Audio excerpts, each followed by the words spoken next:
Bismillah. Assalamualaikum warahmatullahi wabarakatuh.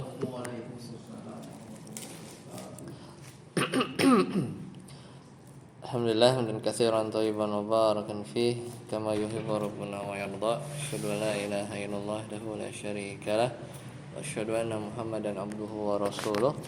Allahumma shalli ala Muhammad wa ala ali Muhammad. Alhamdulillahilladzi bi ni'matihi tatimmus shalihat.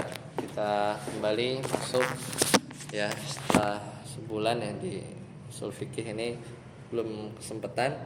Sekarang kita masuk di dars ke 47 yaitu tentang bab ijma masih bab ijma. Masih bab tentang ijma.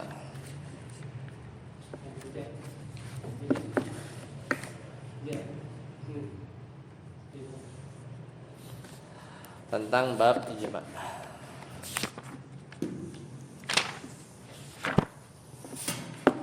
Nah kemarin kita ulang sedikit ya, ijma itu secara bahasa adalah kesepakatan ya. Itu di matan sebelumnya ijma itu adalah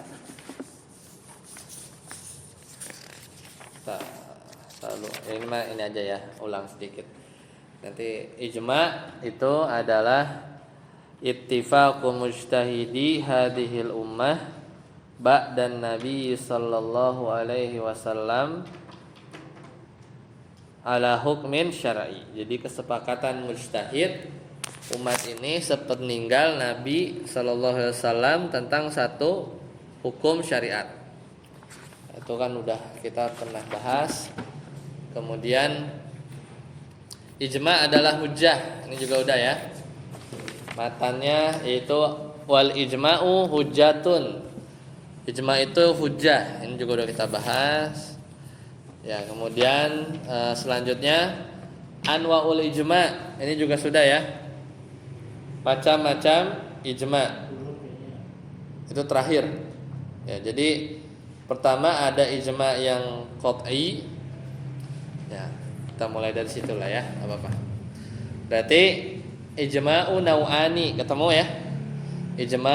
Al-ijma'u nau'ani, qat'iyyun wa dhanniyun. Jadi ijma' ada dua macam, yaitu ijma' yang qat'i, itu ijma' yang diketahui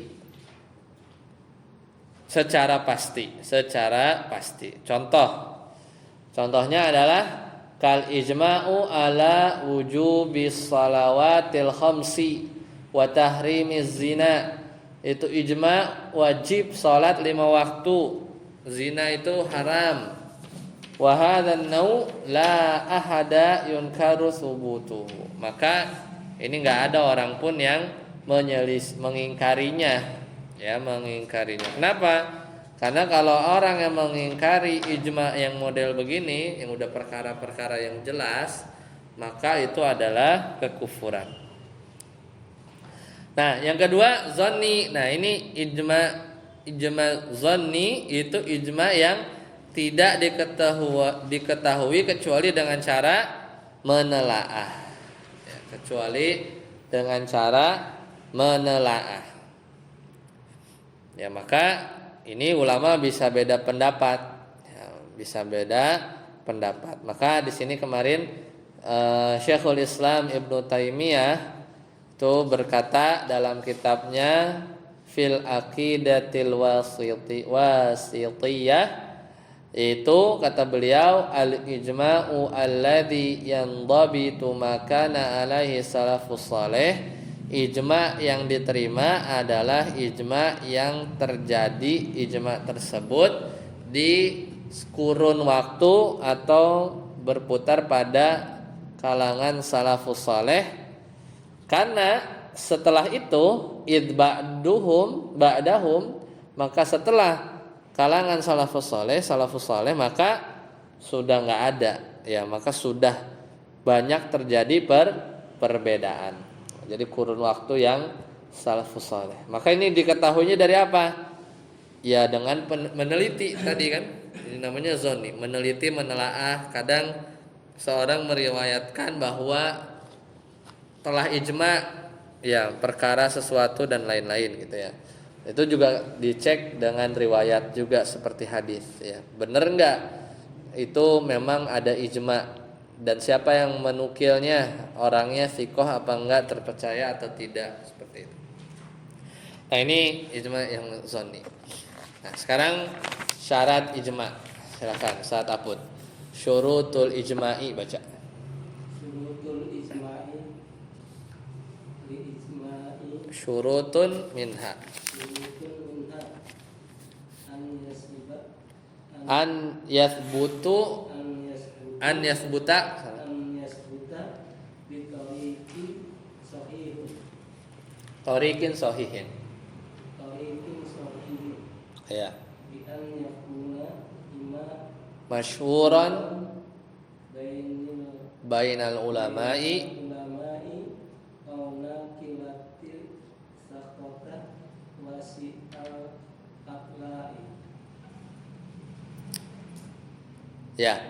Jadi syarat ijma yang pertama adalah ditetapkan bi tariqin sahihin. Itu dengan jalan yang sahih.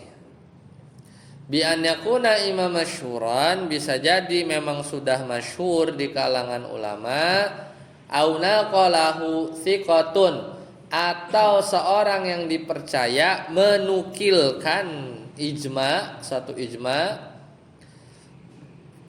wasi'ul ittila, dan orang tersebut banyak menelaah. Ini syarat ijma. Jadi memang dengan cara yang sahih, bisa jadi yang memang sudah masyhur, atau ada orang yang terpercaya, penelitiannya itu luas, dia menukil bahwa telah terjadi ijma pada perkara ini dan itu ya. Jadi itu syarat pertama. Syarat yang kedua, Ustaz Tatang, an la yasbiqahu khilafun mustaqirrun sabaqahu la dzalika fala ijma li annal aqwala la tubtilu mauti il qailiha.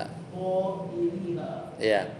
Syarat kedua ijma itu adalah la yasbiqahu khilafun mustaqirun. Ijma itu nggak boleh didahului oleh khilaf, perbedaan yang berlanjut. Jadi khilaf panjang, tiba-tiba habis itu ijma, kan aneh. Lah, kemarin kok ada khilaf gitu kan. Jadi sebelumnya itu tidak ada khilaf yang berkelanjutan. Kenapa? Karena kalau didahului oleh oleh khilaf, fala ijma, tidak ada ijma. Kenapa? Li'annal aqwala, karena pendapat-pendapat yang sebelumnya tadi tuh yang pada berbeda-beda khilaf gitu. Kan udah ada tuh, pendapatnya udah terjadi terus ada khilaf gitu. Maka la tubtilu, pendapat itu tidaklah batal dengan sebab ya, tidaklah hilang, tidaklah batal pendapat-pendapat tadi yang saling berbeda tadi, bimauti qailiha, itu dengan sebab meninggalnya orang-orang yang ngomong, orang-orang yang berpendapat. Ya itu tetap ada, itu syaratnya ya.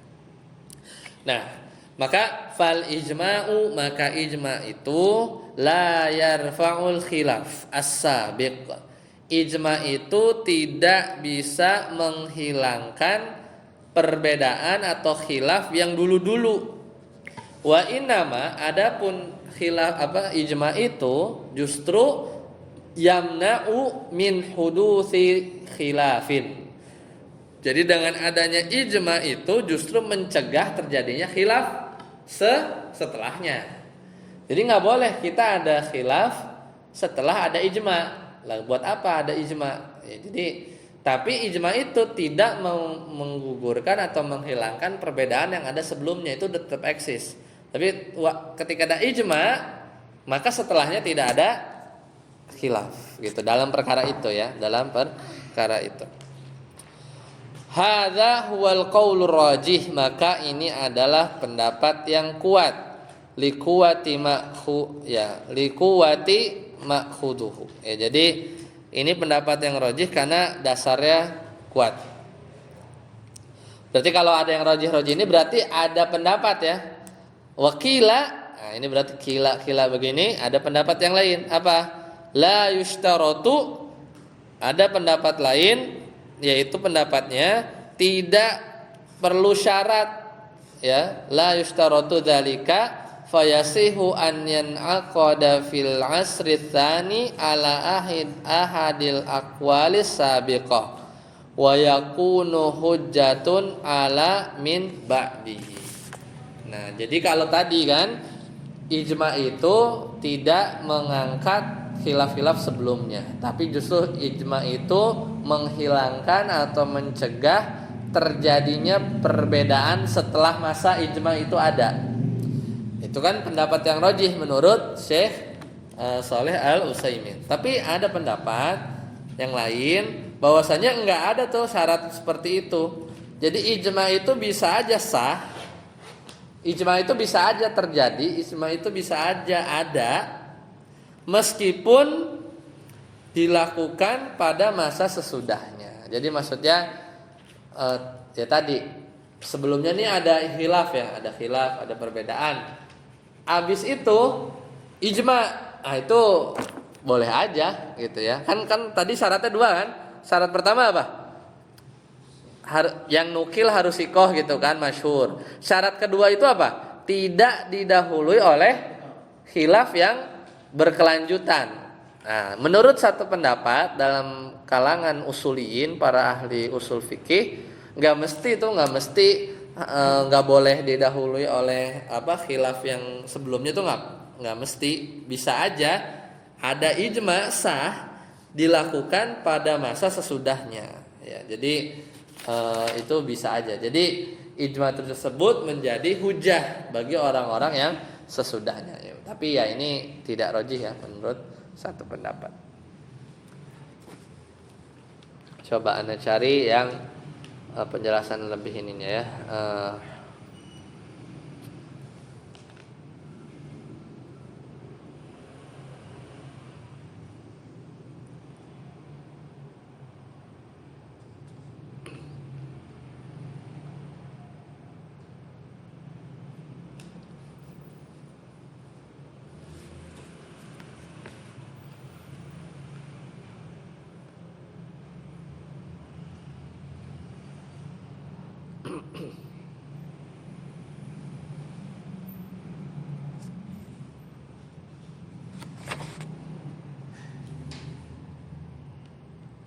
Ya, kita lanjut aja. Lanjut Ustaz Abud. Lamma dzakara salah. Wala yustaratu, silakan. Selanjutnya.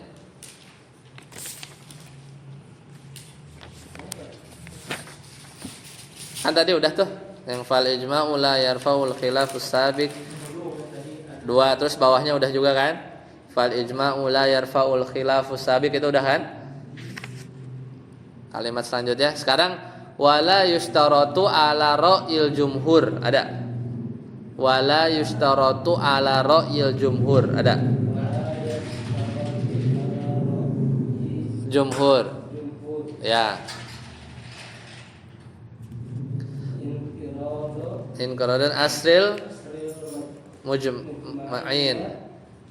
Bayang ikoda ijma'i man ahlihi bimadhhabi tafaqahum. Ya. La yajuzu lahum wala lighairihim mukhalafatihi ba'da.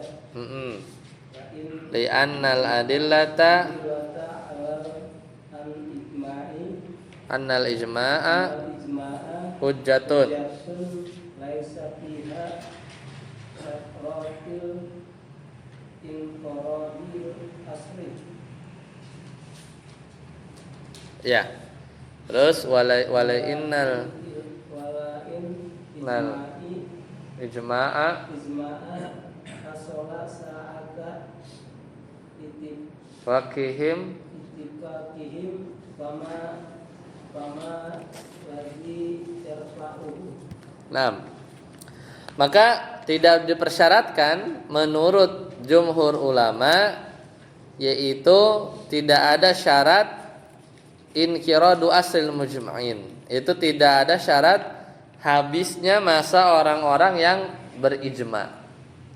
Maka ya ijma yang dilakukan oleh ahlinya bimujarradi ittifaqihim tetap berlaku ya, meskipun hanya mereka sepakat aja.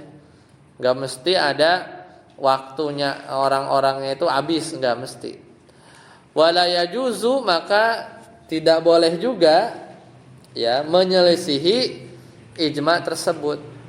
Kenapa? Li'annal adillata, karena dalil-dalil yang menunjukkan bahwasanya ijma hujjatun laisa fiha, maka di dalam hal tersebut tidak ada istiratu inqiradil asri, tidak disyaratkan habisnya masa orang-orang yang berijma. Misal di tahun 2024 saya, Ustaz Tatang, Ustaz Aput berijma bahwa parkir harus di sana, tuh di dekat sana. Terus Ustaz Tatang, ana, Ustaz Aput udah nggak ada, masih berlaku nggak ijma tadi? Masih, buat orang-orang keturunan kita gitu, kurang lebih begitu. Nggak ada, bukannya pas kita udah nggak ada, jadi ijmanya nggak ada lagi, nggak gitu.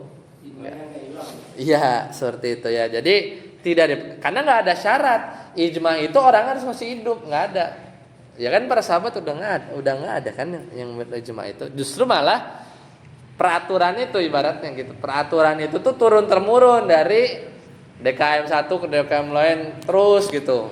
Dinukil tuh. Oh, dulu emang ada ijma bahwa parkir tuh harus di sana gitu. Terus dibawa. Ya, nggak putus gitu antar generasi DKM misalkan begitu. Karena nggak ada syarat harus habis ya masa orang yang berijma. Wali annal ijma'a, maka ijma itu terjadi terjadi saat apa? Kesepakatan antar orang yang hidup. Famalladzi yarfa'u. Kalau begitu siapa yang bisa menghapusnya? Nggak ada, ya nggak ada. Karena udah sepakat gitu ya. Lanjut surat Arsy. Wa idza qala ba'dul mujtahidin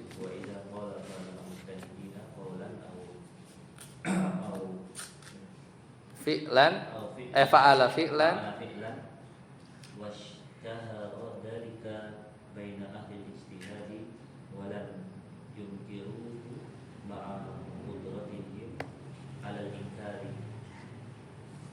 faqila yakunu ijma'an wa qila yakunu hujjatan la ijma'an. Habis itu dulu, ada banyak nih, ada pendapat ada kila-kila, berarti pendapatnya ada banyak.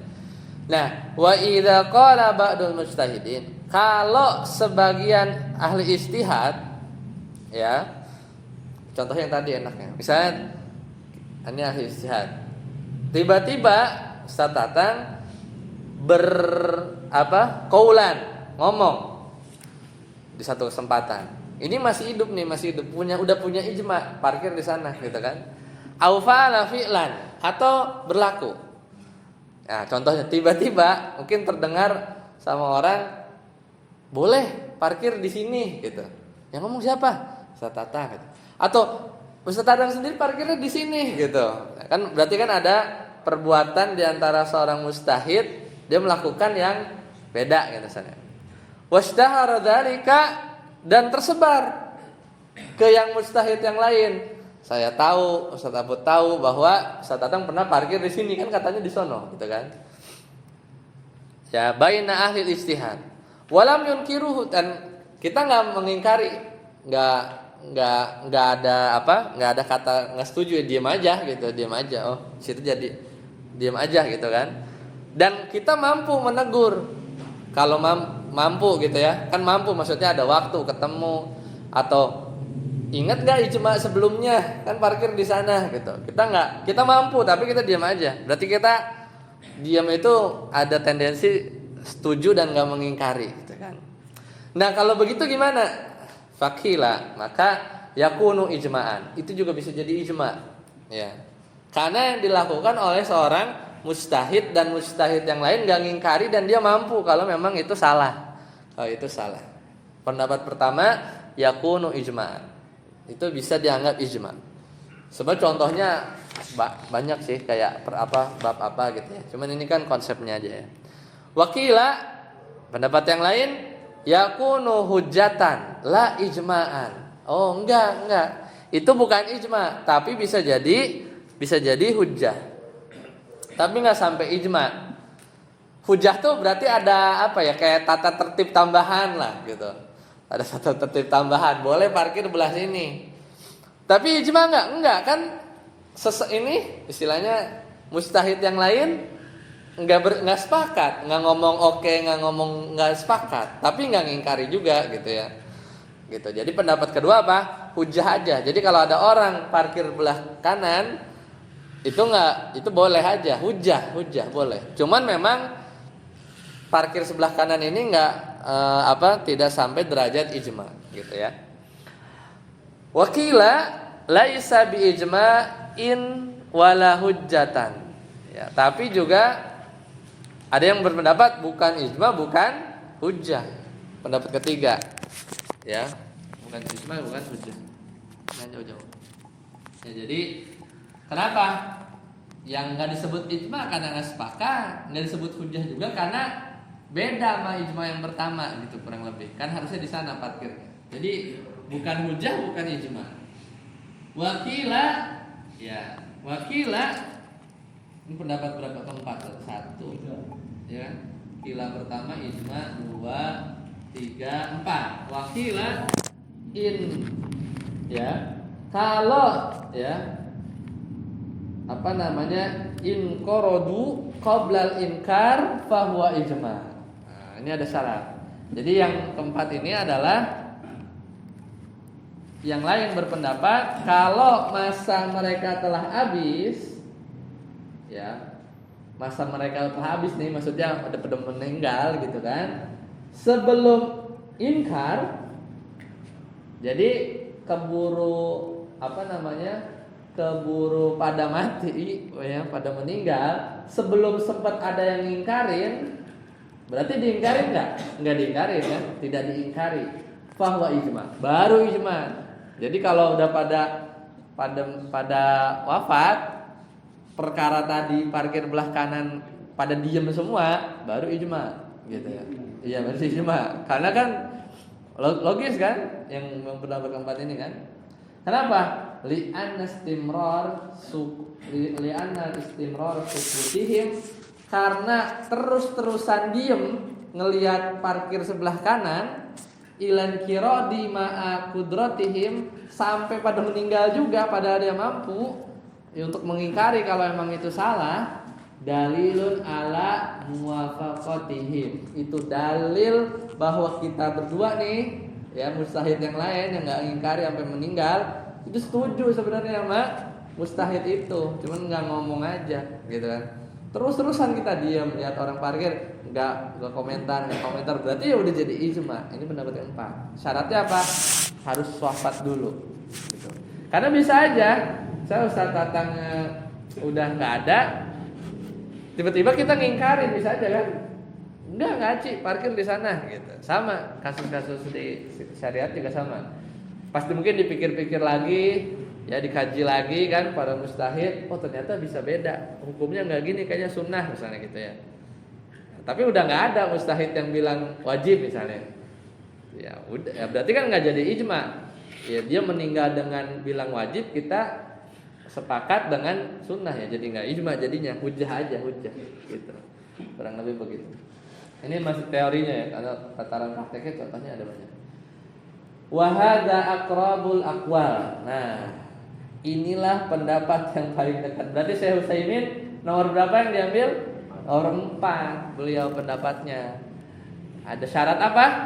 Syarat sampai pada wafat masanya habis nih senior gitu ya, nggak ingkar, ya itu jadi ijma udah, kan mustahil kita mampu ngingkari, berarti udah ijmanya itu adalah parkir belah sono belah sini itu ijma gitu ya. Nah, seperti itu ya, jadi kurang lebih konsepnya seperti itu. Dan tahu dari mana ya, neliti nih. Kalau udah zaman sekarang udah ada buku-bukunya sebenarnya, ijma yang kapan, mana yang siapa aja yang ijma, itu kita tahunya dari penukilan gitu ya, dikumpulin. Nanti yang bilang ini, kadang ada orang yang menukil ini ijma gitu kan.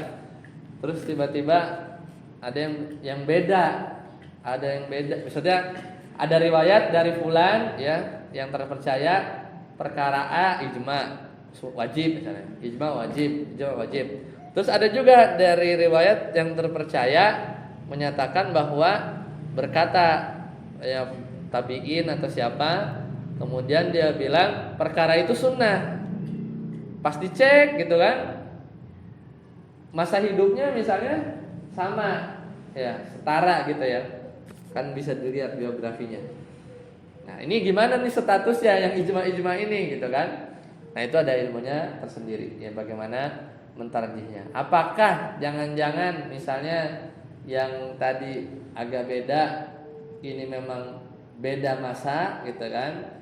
Apakah dia lebih dulu ya meninggalnya, yang bilang yang bilang sunnah tadi kan wajib, ini bilang sunnah, dia keburu meninggal. Mungkin pas dia hidup dia bilang sunnah, didiemin nih sama orang-orang, ya udah biar. Tapi pas meninggal meninggal ininya ya, ini punya pendapat wajib gitu ya.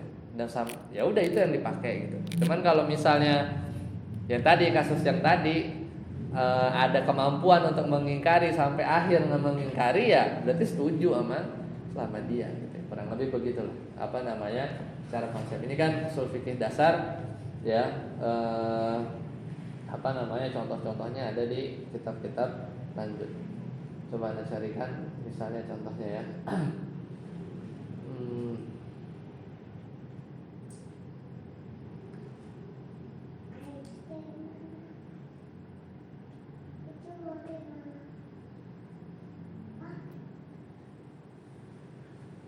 Karena perkara-perkaranya juga jarang didengar sih ya.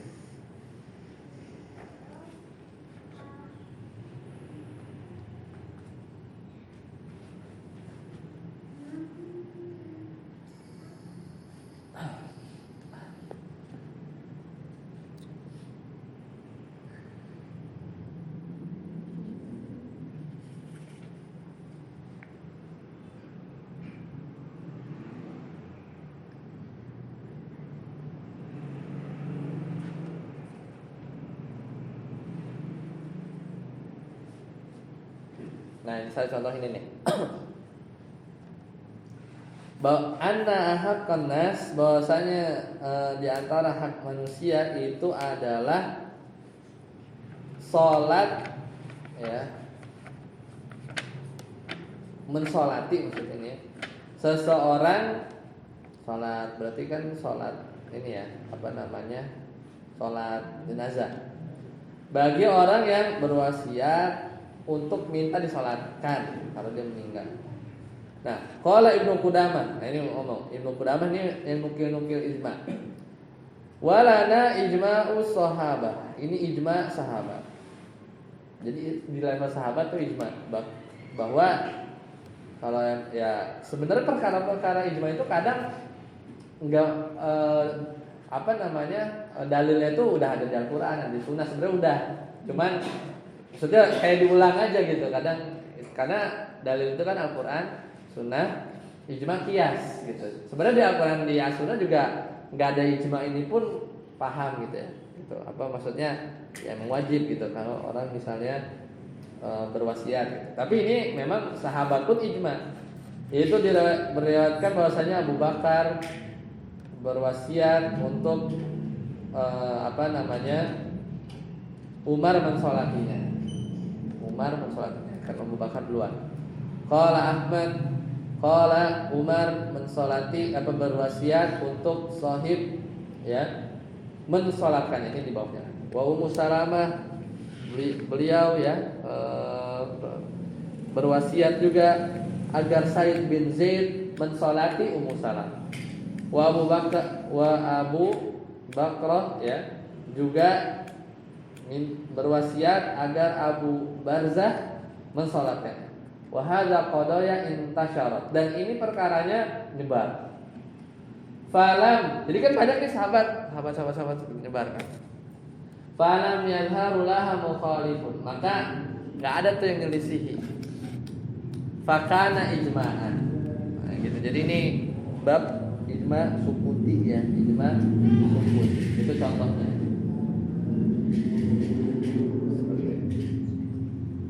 Ya, selesai ya. Itu detailnya memang bab ini agak panjang, tapi di buku-buku ushul fikih yang lebih detail. Sekarang kita masuk ke dalil yang terakhir, Al-Quran, Sunnah, Ijma', sekarang Qiyas. Nah, kita udah masuk ke Qiyas, nanti masuk ke ta'arud, itu pertentangan, gimana kalau ada dalil bertentangan. Kemudian habis itu bab tentang urutan penetapan dalil, urutannya gimana, mufti sama orang yang minta fatwa, bab ijtihad ya, bab ijtihad. Udah, taklid sama terakhir taklid ya. Sekarang kita masuk ke bab qiyas. Silakan al-qiyasu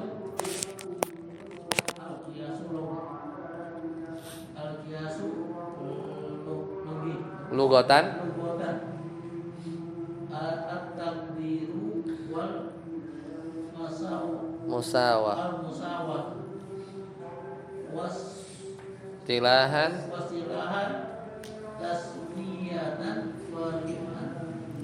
taswiyatu far'in lin min li'illatin jami'atin bainahuma ya. Fal far'u al maqis wal aslu al maqisu alai wal hukmu maqtadahu dalilu asy-syar'i min wujubin au tahrimin min sihatin din fasadin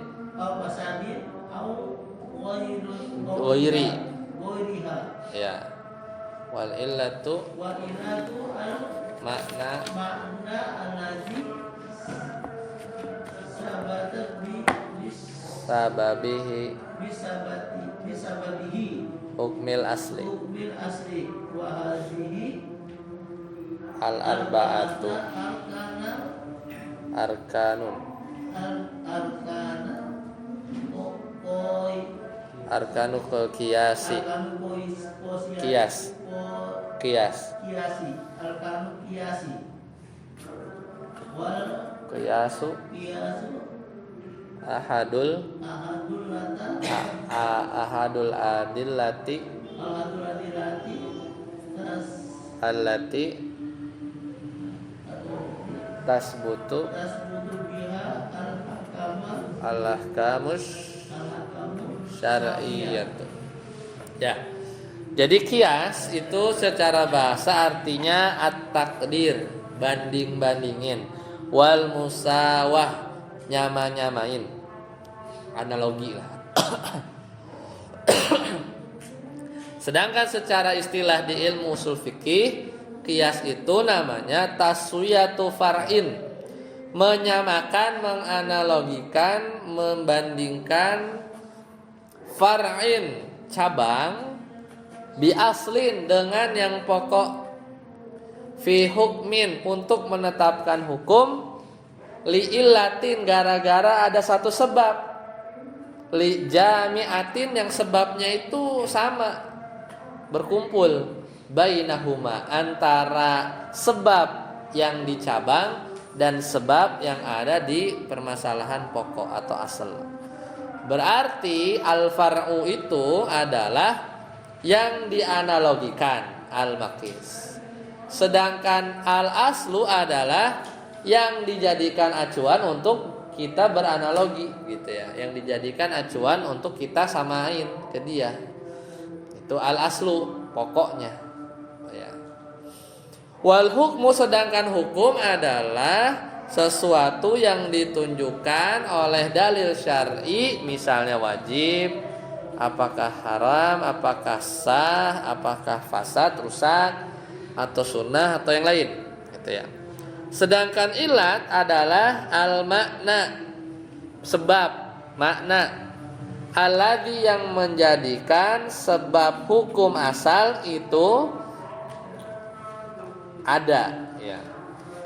Wa hadzal arba'atu wa hadhil arba'ah, maka 4 unsur ini tadi ya, far'u, al aslu, hukmu, ilah, ini namanya arkanul qiyas. Rukun qiyas ada 4. Wal qiyas, sedangkan qiyas ini adalah ahadul adillah, salah satu dalil yang ditetapkan ya, allati tasbutu bihal ahkamu syar'iyyah, yaitu yang dengan dalil-dalil ini ditetapkannya hukum-hukum syar'i. Jadi lengkap nih.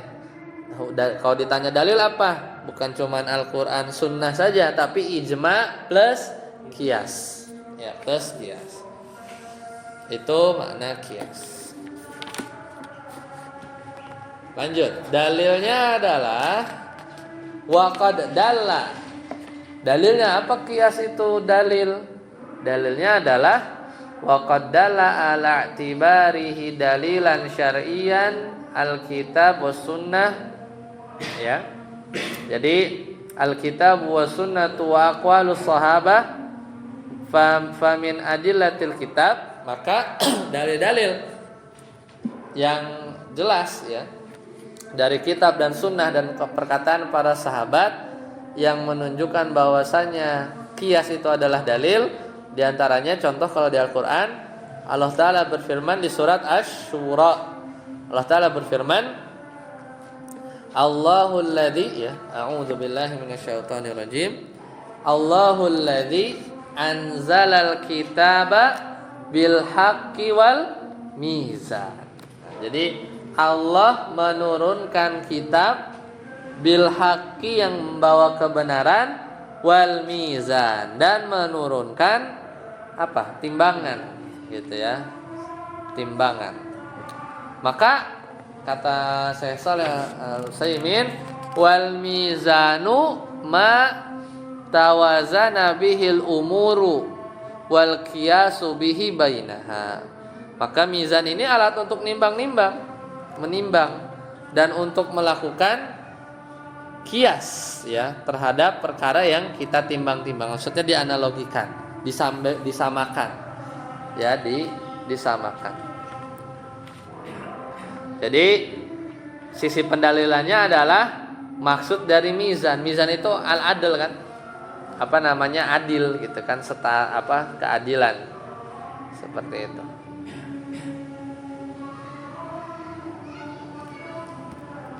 Ya, itu dalil yang pertama. Dalil kedua, Ustaz Abun. Qala ta'ala wa qauluhu ta'ala kama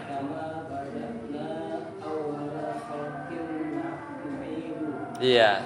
Allah Ta'ala berfirman di surat Al-Anbiya, kama bada'na, sebagaimana kami mulai, awwala khalqin, awal penciptaan, nu'iduhu, begitu juga kami ulangi lagi nanti kalau dibangkitkan dari kubur.